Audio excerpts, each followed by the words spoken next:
Hey everyone, this is MAT 221, Calculus 1. This is Mrs. Johnson. We are into section 2.7, which is called the derivative as a function. So in the last section, in section 2.6, we talked about the derivative and the definition of the derivative and came up with a formula that we used for the definition of the derivative. We also talked a little bit about a general derivative. So let's go through and see what this general derivative looks like. In other words, a function that can be made up of all of the derivatives of an original function at every point in its domain.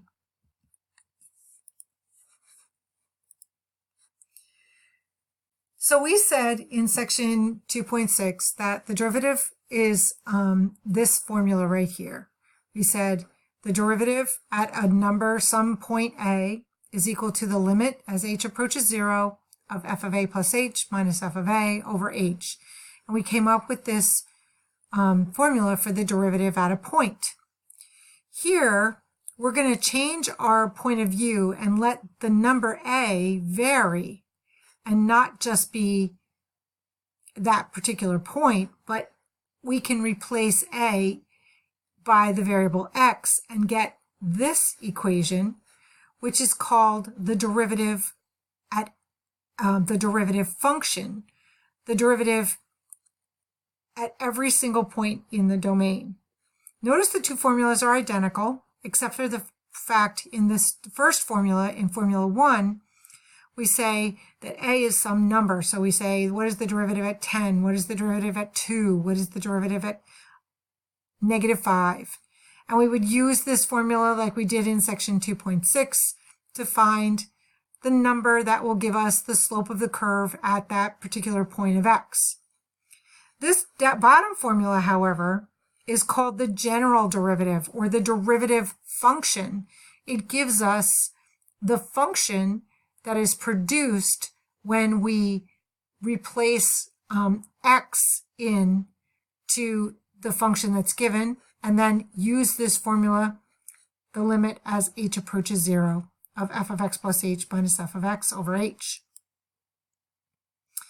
So, given any number x for which this limit exists, we're going to assign to x the number f prime of x so that we can regard the derivative f prime as a new function. So in other words, we're going to get the result not just as a number, as we did when we had the derivative at a point, we would get the number, which is the slope of the curve at that particular point. Here, we're going to get a new function, and it is called the derivative of f, and is defined by that equation that we just saw in equation 2. We know that the value of the derivative at some x, f prime of x, can be interpreted geometrically as the slope of the tangent line to the graph of f at the point x comma f of x. The function f prime is called the derivative of f because it has been derived from the f function by the limiting operation that we do in equation 2. The domain of the derivative is the set of all x's such that the derivative exists. And it may be a little bit smaller than the domain of f, but cannot be any bigger than the domain of f. So if we have a function f and we set its domain, the derivative is no bigger than that domain, but may be a little bit smaller. There may be certain points of the domain of the derivative where the derivative does not exist. So if we're given the function in explicit form, in other words, if we're given f of x equals and we're given an equation, it's pretty easy to find its derivative by using algebraic methods with this limit definition. However, often we're not given the actual function. We're just given the graph of the function or a table of that data. Graphically, we can estimate the slopes of tangent lines for various points along the graph of the given function and then use them to give a sketch or a graph of the derivative. Now, this is one of the learning outcomes that we need for MAT 221 for Calculus 1. We have to be able to sketch a derivative. This is a skill that I need you to practice on your own, and I'm going to give you a couple worksheets to help you to practice those skills.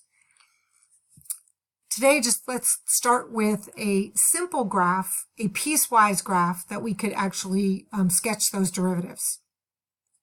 What we're going to do is we're going to estimate the slope of the graph of the given function in y units per x units at frequent intervals, and then we're going to plot those estimates in a coordinate plane with the horizontal axis being the x units, and the vertical axis is now the derivative or the slope units. Again, this will hopefully come with us with practice. You'll get better and better with practice. I'm going to start with a relatively simple curve in that it's a piecewise curve. And why it's simple is because I made it so that we can easily spot what the slopes are at any given point on this curve. When we plot a derivative graph, what we do is we look and see all of the values of the domain, and we look at those values and we say, okay, the derivative domain is about the same. We're going to use that same domain for my derivative graph. Every point on the derivative graph will be the point x, comma, f prime of x. In other words, every point on the derivative graph, the x-coordinate will be the same as the x-coordinate from the f function, but the y-coordinate here in the derivative graph will be the slope found at that point. So if you notice, from 0 to 1, the slope of this curve, the f curve, is equal to 2. So I would pick a point 1, go up to the curve and say, okay, what is the slope there? The slope is 2. So then I would come down to the derivative curve, go to the same x value, and plot the slope of this curve. So the slope of this curve at x equals 0.1 was 2. So I would plot the point 0.1, 2. Then I'd pick another point, say at 0.5. When x equals 0.5, I would go to the curve and say, what's the slope there? The slope is still 2. So I would go to the derivative curve, pick the point 0.5, and then go here and plot its slope, which is 2. Notice every single point on the curve of f from 0 to 1 will have a slope of 2. So I would plot the points of my derivative 0.1, 2, 0.2, 2, 0.3, 2, 0.5, 2, 0.6, 2, 0.8, 2, 0.9, 2. And every single point here, the x-coordinate is the same x-coordinate of the original curve, but the y-coordinate that I plot down here is the slope that I find on the f curve. Now, right now you can notice that at x equals 1, there's like a sharp corner on the curve. There's a distinct change from a slope of 2 to a slope, this looks like I have a slope of 1/3, or up 1/3. So the slope, if you notice, coming in from the left toward x equals 1 and coming in from the right toward x equals 1, the slopes do not agree. The slope of the curve is the derivative of the curve, and when the right-handed derivative, in this case the left-handed derivative, is 2, the right-handed derivative is 1/3. If those do not agree, then we say that the derivative doesn't exist there, and we put a hole in the derivative curve. Now I want to look and sketch from x equals 1 to x equals 4. What I would do is I would pick points anywhere between 1 and 4, and I would go up to the curve. So when x equals 1.1, what is the slope of this curve. The slope of this curve actually stays constant at up 1 over 3. So it's a 1/3 slope. So I could plot the point 1.1, 1/3, 1.5, 1/3, 2, 1/3, 2.2, 1/3, 2.5, 1/3. That would be all of the points here as we were plotting them. And if I would plot them, it would equal 1/3. By the way, the derivative is defined at the endpoint of a function on a closed interval because we only have one-sided derivative there. Notice my next derivative sketch would look like this. At every point between 1 and 4, the slope of f is equal to 1/3. Therefore, I would plot every single point here as the point 1.1, 1/3, 1.5, 1/3, 2, 1/3, 2.2, 1/3, 2.5, 1/3, and so forth, 3, 1/3, 3.3, 1/3, where we're plotting the x-coordinate is the same x-coordinate as above, but the y-coordinate is the value of the derivative. Now at x equals 4, you once again see that there's a sharp corner on the graph, and the slope on the left-handed side and the slope on the right-handed side as we approach 4 do not agree, or in other words, the derivatives do not agree.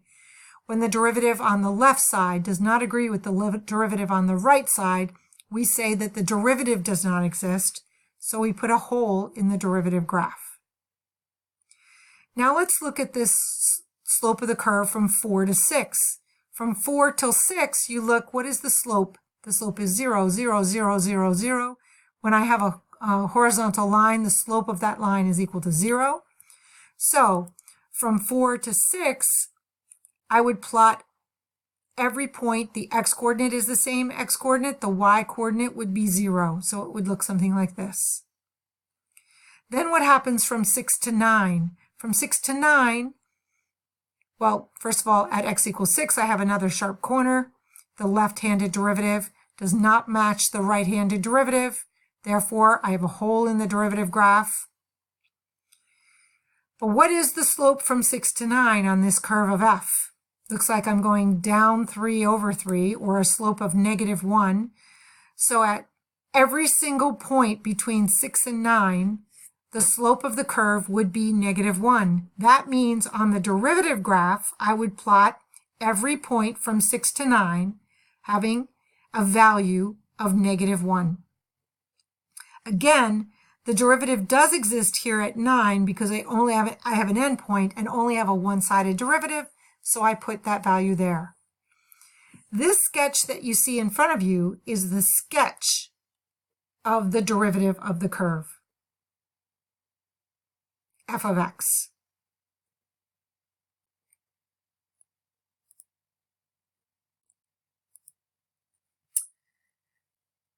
So, what about if we have the derivative of a function given by a graph that is not just straight lines? What about if we have something that looks like this? The graph of the function f is given in this figure 1.